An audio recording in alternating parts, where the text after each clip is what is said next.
प्रकृति की ऊर्जा जो परमात्मा द्वारा समस्त संसार में या हमारे विश्व में ब्रह्मांड में जो ऊर्जा का स्रोत है, मुख्य ऊर्जा का स्रोत है, वह सूर्य के नाम से जाना जाता है। पूरी पृथ्वी, पूरे ब्रह्मांड में मुख्य ऊर्जा का स्रोत अगर कोई है तो वह है सूर्य। अब हमारे धर्म में सूर्य को भगवान कहते हैं। गीता के गीतोपनिषद से सूर्य देवता जो परम पुरुष परमात्मा श्री कृष्ण के अंश हैं, रूप नहीं है, ईश्वर ये अंश हैं। ईश्वर तो केवल परम कृष्ण है, ईश्वर परमा कृष्ण, बाकी सब लोग उसके फॉर्म हैं, रूप नहीं है बल्कि अंश हैं। जीवात्मा और देवता सभी परम पिता के अंश हैं। ईश्वर अंश जीव अविनाशी, उस जीव में जीव के प्रकार से सभी देवता भी हैं। उनके सद्गुणों के अनुसार से वो देवता बन गए, बाकी सब जीव रह गए।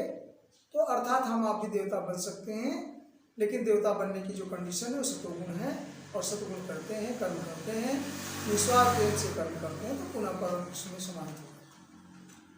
बात कर रहे हैं कि सूर्य जो है वो देवता की दृष्टि से हम देखते हैं। विज्ञान उसे एक पिंड की दृष्टि से, तारा की दृष्टि से देखता है। और ईसाई धर्म वाले ये कहते हैं कि यहोवा ने, हमारे यहोवा ने एक दिन में, 2 दिन में, जैसा भी उनके ग्रंथों में है, सूर्य चंद्रमा का निर्माण किया। और आध्यात्मिक ग्रंथों में अलग अलग तरह से सूर्य का वर्णन है, ऊर्जा का स्रोत है। लेकिन कहीं से भी लीजिए, ये बात तो निश्चित है कि पूरे धरती पर, पूरे विश्व, पूरे ब्रह्मांड में, अखिल ब्रह्मांड में अगर ऊर्जा का कोई स्रोत है तो वो सूर्य है, प्रथम ऊर्जा का मुख्य स्रोत। लेकिन आपने ये सुना ऊर्जा अविनाशी है। आइंस्टीन ने सिद्ध भी कर दिया कि energy neither can be created not destroy. ऊर्जा को न तो पैदा किया जा सकता है, न तो उसे खत्म किया जा सकता है। इसका रूपांतरण हो सकता है, एक रूप से दूसरे रूप में यह ऊर्जा ट्रांसफर करिए, या एक दूसरे से दूसरे रूप में मिल सकती है। ऊर्जा कभी नष्ट नहीं होती। तो सूर्य की भी ऊर्जा का नष्ट होती है, नहीं होती। या आप ये समझ सकते हैं कि रोज सूर्य, अगर हम भगवान के अपने धर्म से बात करें, विज्ञान की बात उसमें है कि सूर्य भगवान की ऊर्जा का स्रोत कभी खत्म नहीं होता। अनादिकाल से सूर्य अगर है इस धरती पर, और आज तक है, और कभी और भी कब तक रहेगा, नोबडी नोस, कभी हम कह सकते हैं। अनवरत एवरी डे अगर सूर्य भगवान जिसे आप कहते हैं कि धरातल पर हमको दिखते हैं, पूरे प्लेनेट में हमको दिखते हैं, नहीं दिखते हैं अलग बात है। कभी अमेरिका में कहते हैं दिखेंगे तो यहाँ नहीं दिखेंगे, यहाँ नहीं दिखेंगे, वहाँ नहीं दिखेंगे। ये पृथ्वी की चक्र की बात है, चक्रण की बात है, परिक्रमण की बात है, परिभ्रमण की बात है। सूर्य और चंद्र के ग्रहों की गतियों के आधार पर दिन और रात होते हैं। लेकिन यह बात करें कि सूर्य का विकिरण जो है, सूर्य की जो ऊर्जा परस्पर बराबर हम लोगों को आती रहती है, तो क्या यह ऊर्जा कभी खत्म हो सकती है या होती है? जैसे कि विज्ञान में ये बात है कि इलेक्ट्रॉन अनवरत किसी केंद्र के अंदर जो नाभिक है, परमाणु का नाभिक है, उसके चारों ओर इलेक्ट्रॉन गति करता रहता है अनवरत, तो क्या उसकी ऊर्जा विकिरण के अनुसार खत्म होती रहती है? उसमें सिद्ध किया गया कि नहीं, ऐसा नहीं होता, लेकिन ऊर्जा बराबर निकलती रहती है। इसी तरह से सूर्य की ऊर्जा हमारी धरती पर बराबर परिस्थितियों पर पड़ती रहती है, और हम उसका सेवन करते हैं, हम उसका उपयोग करते हैं। तो क्या यह ऊर्जा कभी खत्म होती है, या सूर्य केवल ऊर्जा का मेन स्रोत है, भगवान स्रोत है, कभी खत्म नहीं होता?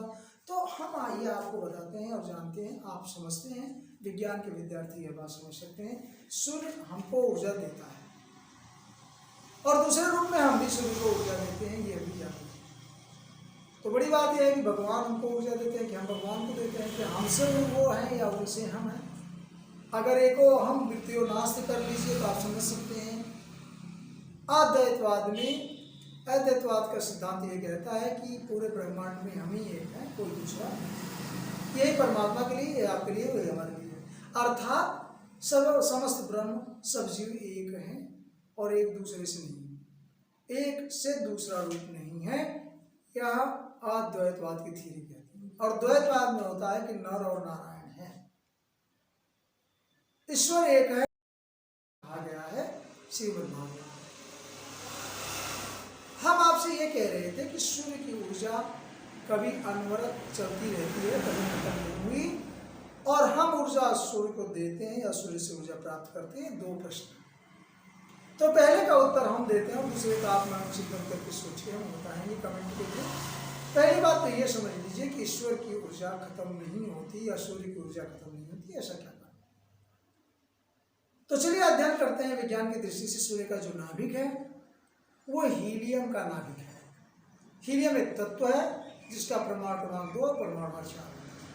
हीलियम तत्व एक ऐसा तत्व है जिसके नाभिक से या बनने से अत्यधिक ऊर्जा निकलती है संलयन से। अब किसका संलयन होता है? हाइड्रोजन। दो हाइड्रोजन के परमाणु आपस में मिलते हैं, बड़ा ध्यान से सुनिएगा, समझिएगा सभी लोग। दो हाइड्रोजन के परमाणु, और हाइड्रोजन उपस्थित कहाँ है? पूरे वातावरण में। कैसे? ऑक्सीजन है, वाटर है, जल वाष्प है, पूरे प्रकृति में क्या है? हाइड्रोजन की उपस्थिति है। और इस वातावरण में हाइड्रोजन अपार माने प्रचुर मात्रा में उपस्थित है, क्योंकि ऐसा प्रकृति कहती है। प्रकृति को किसने बनाया? अहम सर्वस्य प्रभव। श्री कृष्ण भगवान गीता में कहते हैं अहम सर्वस्य प्रभव, या सभी चीजें, समस्त संसार की चीजें मुझसे उत्पत्ति उनकी हुई है, मुझसे पैदा हुई है, मुझसे प्रकट हुई है।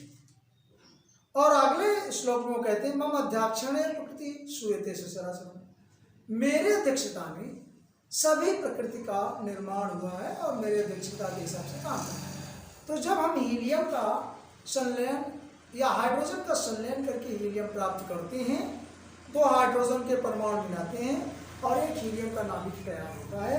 ऐसी दशा में संलयन की स्थिति से फ्यूजन से अपार ऊर्जा, अत्यधिक ऊर्जा निकलती है, जो कहाँ जाती है? पूरे नाभिक को इकट्ठा करने में, संलयन की गति करने में नाभिक से ऊर्जा बराबर निकलती है। और वह ऊर्जा कहाँ क्या होती है? वह ऊर्जा स्रोत बनती है।